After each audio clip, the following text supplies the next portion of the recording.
The Bitcoin, Ethereum, and Blockchain Super Conference is coming to Dallas, Texas, February 16, 17, and 18 in 2018.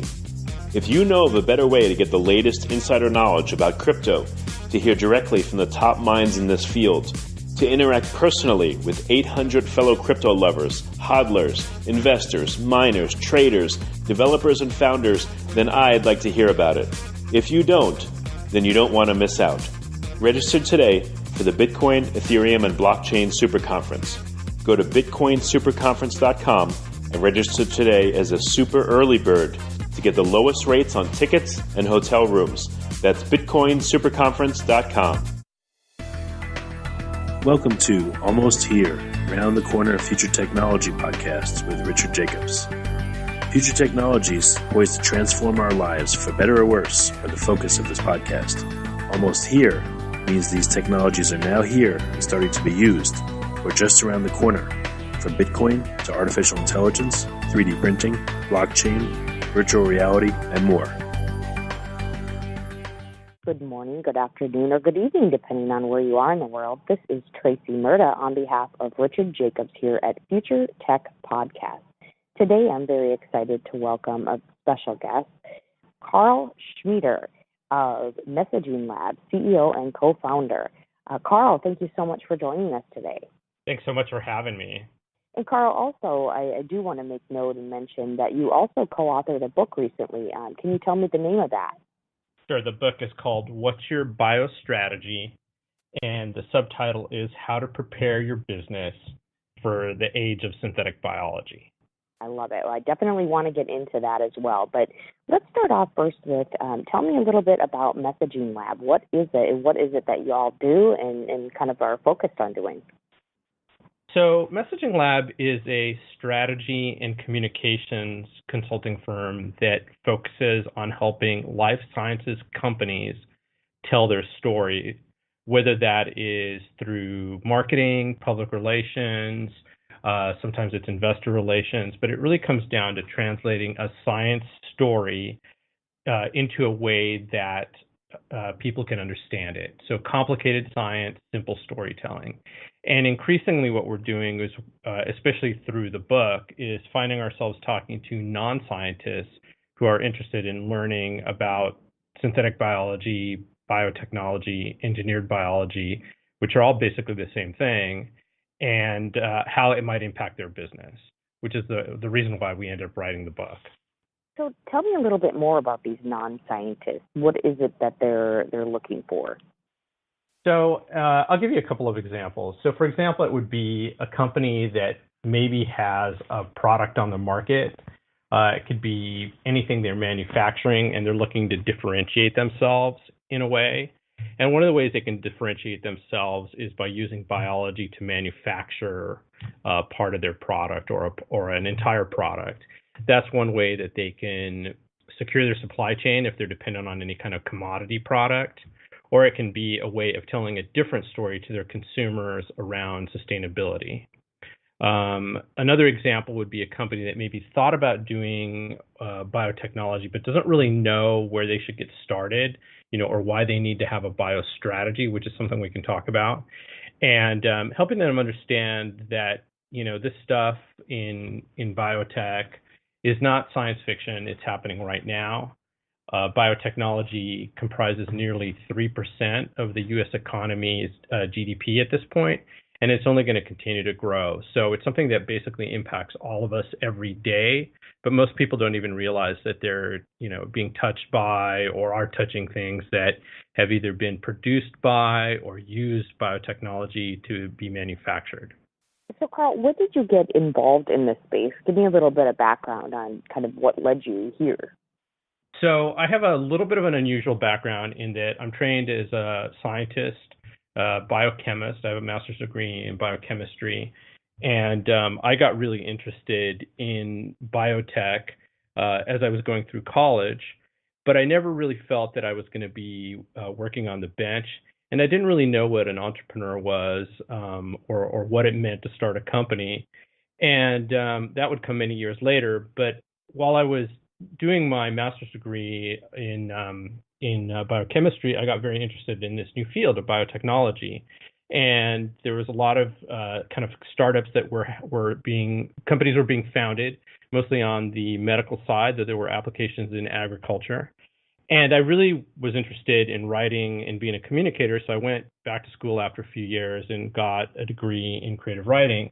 And while I was doing that degree, I got a job at a public relations firm where I suddenly saw that I could marry the two fields together, and that there was a need for someone who could translate science into something that people could understand. And so after working at a couple of public relations firm and doing some digital marketing, I started my own company, went into a couple of startups where I joined as a strategist or as a marketing guy, and then eventually restarted the company just like 3 or 4 years ago, and have really seen transformation in the way that biotechnology is being used, and the applications are just continuing to grow.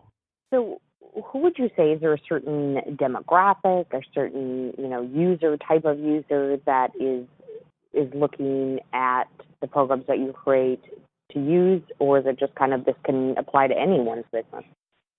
Well, if you're trying to apply something to anyone, it really applies to no one, right?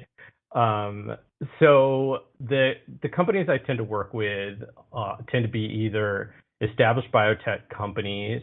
I work with some startups as well. They are very much of interest to me and the people that I work with.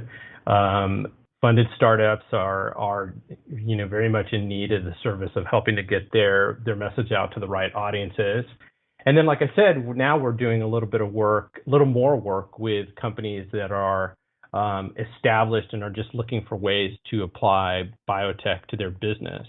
And since the goal of synthetic biology is to make biology easier to engineer, it's something that really any business can apply. But we've been talking to consumer goods companies. We've also been talking to some manufacturers. There's a kind of a renaissance happening right now in the material space where people are using biology to manufacture things. There's some really interesting developments in that space that have been in the news lately. Printed leather is one. I'm based in Brooklyn. We've got one of the biggest printed leather company, Modern Meadow, is here.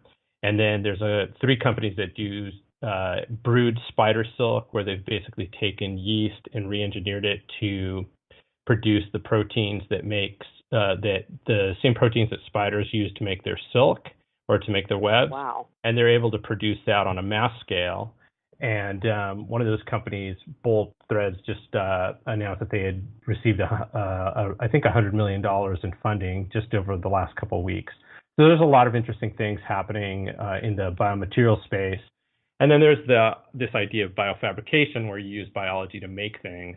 And I use the analogy of breweries because people tend to understand what a brewery does. You're taking a couple of ingredients that maybe don't have a lot of value, and then you're creating beer, which is a much higher value. If you can take that same idea and maybe you, instead of using a plain yeast, you use a genetically modified yeast, all of a sudden you can take that infrastructure and create something that is much more valuable.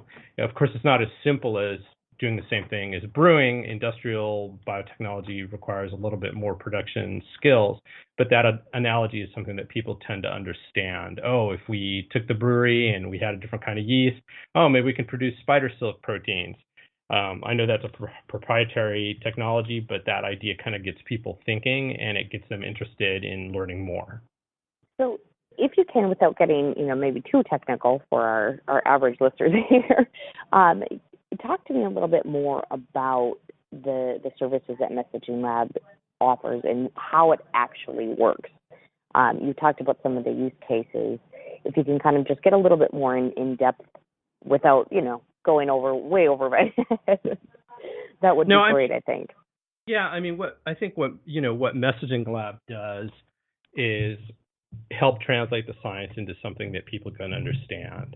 Mm-hmm. So it starts out with coming up with a strategy. Who's the audience that you're trying to reach? What kind of messages might resonate with them? It's a lot of strategic thinking and brainstorming, and then it can be copywriting, and then it really bleeds into what kind of marketing program do you want to have to reach that audience. But we always start out with strategy, and this idea of biostrategy is a new offering for us, and that's where we say, what kind of strategy are you going to use to apply biology to your business? And we typically start that off by thinking about a problem that a company has and figuring out what are the tools or what are the resources they can tap into, because it's not the same as it used to be where you had to build a lab and maybe invest millions of dollars in scientists. These days these are the days of outsourcing. We're at the beginning of kind of biology as a service, where you're able to outsource a lot of the manufacturing that you might want to do to companies that are able to create organisms or help you scale up production of an organism. But really thinking through strategically what that looks like. So that's part of the thing. That's one of the really important points of the book is you need to have a biostrategy. You need to be looking at biology as something that your business needs to incorporate, and what are the tools that you can use to make that happen. So tell me about the book a little bit more. What prompted you to decide that you needed to do this, needed to write the book? So what prompted us? So my co-author is a guy named John Cumbers, and John runs a conference called SymBioBeta, which is one of the biggest conferences for the synthetic biology community. And like I said earlier, the idea behind synthetic biology is we're making biology easier to engineer and making it more predictable, more measurable.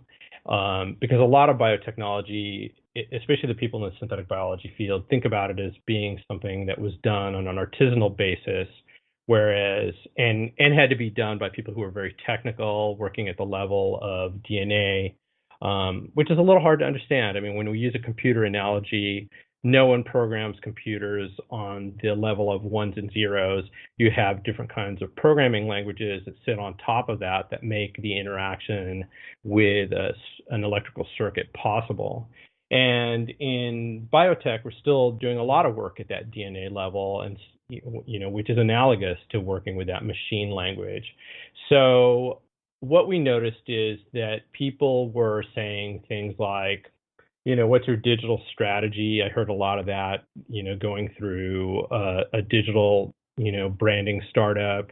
Then you'd hear people saying, what's your AI strategy? What's your robotics strategy? What's your big data strategy? And no one was ever saying, what's your bio strategy? And yet this is supposed to be the biotech century. Yeah, we're only 17 years into it, but as I said earlier, biotech already comprises about 3% of the US GDP. And it's one of those areas where people really don't understand what's happening. They don't understand that their lives are being touched by this every day. And they don't probably even realize that this is something that engineered biology or synthetic biology could be part of what they use in their innovation palette. And actually, at the beginning of writing the book, I ended up going out and talking to innovation consultants at different firms, and I would talk about synthetic biology, and they would often say, yeah, that's not something we have to worry about for 5 to 8 years, maybe 10 years. And even the ones who had attended something like Singularity University, which has a big emphasis on synthetic biology, would still say, that's not really something that we need to bring up with our clients because it's not real. It's not, it's so far in the future, we don't need to think about it. We're worried about big data. We're worried about AI. And then you start to bring them examples and, like I said, the printed leather, the spider silk, and then kind of things that are happening to accelerate the development of medicines using synthetic biology, some of the biocircuit programming that's starting to happen. And then their ears would perk up and they'd want to know more because they want to be able to talk to their clients about that. So what we did was, with that in mind, we went out and we interviewed 25 of the people who are really leading the field, defining it, have started companies, and got some really good insight in terms of where the field is, where it's going, and why businesses need to be thinking about it. Now, is there anything else that Messaging Lab is coming out with, or anything you can talk about that our listeners might be interested in? Yeah, I mean, it's I'm out doing a lot of talking around the book and biostrategy and why people need to be focused on biostrategy. With Messaging Lab, I have a number of different clients that I'm working with, and so I'd rather, less emphasize that than really stay focused on the book. Absolutely. And where is the book available, Karl? So the book's available on Amazon as of now. We just printed it it was just published in November and at the beginning of the month. And so now it's available on Amazon, and then we also have we run a blog on what'syourBiostrategy.com, all one word, where you can read blog posts, and we're doing some follow up on the book, and also just kind of expanding the ideas that are out there that we're presenting in the book. And are there any plans in the works, and it's a little early, for a second book perhaps down the line? Yeah, for sure. The book tends to be a little bit U.S.-centric. There is a couple of high-level speakers from the UK, the guys who are working on the United Kingdom's synthetic biology blueprint. That's actually something that exists. It exists here in the United States as well. And, we have two people from France as well. DNA synthesis company here in the United States is founded by a French woman. And then there's also an enzymologist his name is Pierre Monsan, who's very involved in synthetic biology in France. But we'd like to expand it because this field is growing at a tremendous pace, especially in China. And it'd be good to see, especially for people in the United States, to kind of get a better sense as to how serious the Chinese are taking this field and how much money they're pouring into it. And when it comes to the book, you mentioned it's sort of a way to translate all of this for maybe like the layperson, such as myself, and kind of put it into context where anyone can understand it. Is that an accurate portrayal? Yeah, it really is designed to kind of help someone who doesn't understand the field better understand it. How does this technology relate to Bitcoin, blockchain, et cetera, if at all? Yeah, so it's interesting. I personally haven't been involved in any blockchain-related projects, but I've been following the field from the beginning and following it pretty closely. And there's a couple of things that are interesting, that could be interesting to anybody, any listener who's focused on blockchain. So first, earlier this year, there's a synthetic biology company called Pembient, and they issued Pembicoin. So they did an ICO. And Pembient's a synthetic biology company that's focused on developing animal-free horn. So they do a combination of genetic engineering and 3D printing. And they started the company to address this issue of elephants and rhinos being hunted and their horns being cut off for medicine. And the way I remember it is their product is actually certified by Chinese physicians, traditional Chinese physicians, as being equivalent to what you would get if you were to go out and kill a black rhino. So a friend of mine who's a writer, Max Chatsko, he had written that this was the most 2017 headline he had read was when Pembient did their ICO, which I thought was really interesting. Kind of a second thing that's been talked about with blockchain has been creating a registry of genetically modified organisms. So this doesn't currently exist, but it's something that people in the field are talking about. And the idea is that as more organisms are created and are put into the environment, there should be a way of tracking them. So if you think back to, there's a scene in the original Blade Runner where Deckard, the main character, is trying to identify what he thinks is a fish scale.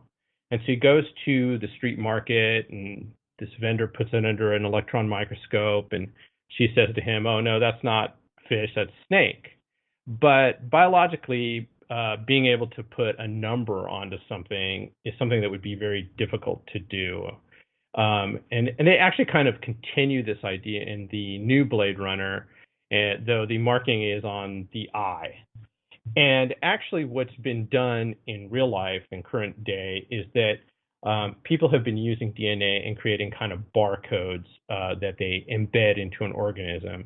And the first people to do this were a team at the J.C. Venter Institute. And Craig Venter is one of the guys who was one of the first to sequence the human genome. He had a private company that was going up against the U.S. government, and they created a synthetic organism based on one of the smallest bacteria that lives on our body, and they embedded a sequence, a non-coding sequence. That means a sequence that doesn't code for a protein, but that actually identified the authors and also had some quotes from various works of literature. Last year, a company called Gen9, which was a DNA synthesis company that got bought by another company called Ginkgo Bioworks. So Gen9, along with Autodesk, the computer-aided design company, and Auburn University created the world's largest synthetic virus. And that virus was used, or is being tested to treat dog bone cancer, so canine bone cancer. And that synthetic virus, initially, it was based on a virus that a researcher had put together to treat dog bone cancer. And then Gen9, along with Autodesk, came up with a synthetic version, meaning that they manufactured it using DNA printing tools. And they embedded also a sequence in it that also had the manufacturing date of the virus, as well as the names of the manufacturers, so the two companies and the university. So it would make sense that eventually, over time, there would be some kind of registry that, blockchain-based registry where people could look up organisms. So if you could imagine someone comes into the hospital with an unidentified illness, one of the things that doctors could do would be to sequence their DNA and specifically look for these kind of identifiers in their DNA that maybe would indicate that they've been exposed to or are ill based on something that's been manufactured as opposed to something that's in nature. I was just going to say that's absolutely fascinating, and just as you said it, I was thinking, wow, yeah, I can't believe it hasn't been attacked yet. It shows up actually, again, like that idea of a DNA barcode, but actually embedded in organisms. DNA shows up in the TV series Orphan Black, and there's kind of a revelation. I don't know exactly what season or what episode. I think the Orphan Black fans, could point listeners to it, but where the women realize that the sequence says that actually there was a patent issued for the organism, meaning these women who are all clones, and and that that all rights revert back to the company. So it's got like this legal language embedded in their DNA sequences. So I think that's something that we, could eventually see something like that. Not necessarily, all rights reserved, but at least this idea of having a sequence that codes for manufacturers' information. Absolutely. Okay. Well, I really appreciate you joining us today. For more information, both on the book as well as on the company Messaging Lab, where should people go for information? I know you mentioned Amazon. The book is there.